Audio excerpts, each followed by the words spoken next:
Alors, je vais vous parler de linguistique et vous signaler que en hébreu, il y a un double système comme les marqueurs masculins.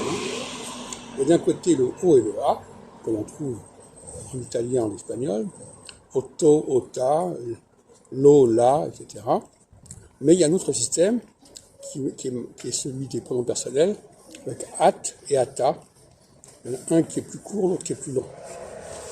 J'en ai déjà parlé, mais ça fait déjà deux systèmes qui se jouxtent en hébreu, ce qui est quand même pas très heureux. Alors dans les langues latines, comme l'italien et l'espagnol, on a effectivement le O et le A, et également en latin.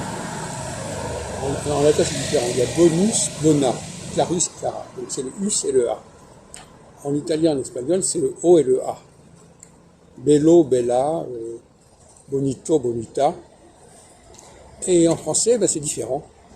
En français, on a un autre système qui est beaucoup plus original, qui est, il n'y a pas de O et de A en français pour marquer le masculin et le féminin déjà. Et puis, alors il y a, j'en ai déjà parlé 100 fois, il y a la prononciation de la consonne ou la non-prononciation de la consonne finale. Quand on prononce la consonne finale, c'est féminin. Quand on ne prononce pas la consonne finale, c'est masculin.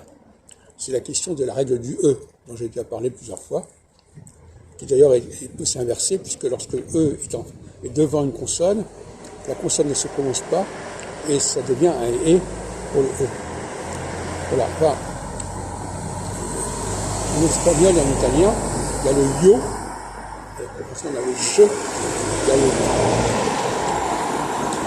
ne, on a le ne en français, N-E, je ne veux pas, je ne veux pas. Et donc, il y a aussi cette invasion de O dans les langues latines qu'on ne trouve pas du tout en français. Et donc ça, c'est une particularité du français qui se distingue des autres langues latines et qui n'utilisent pas non plus le A comme article féminin, à la différence du latin, par exemple.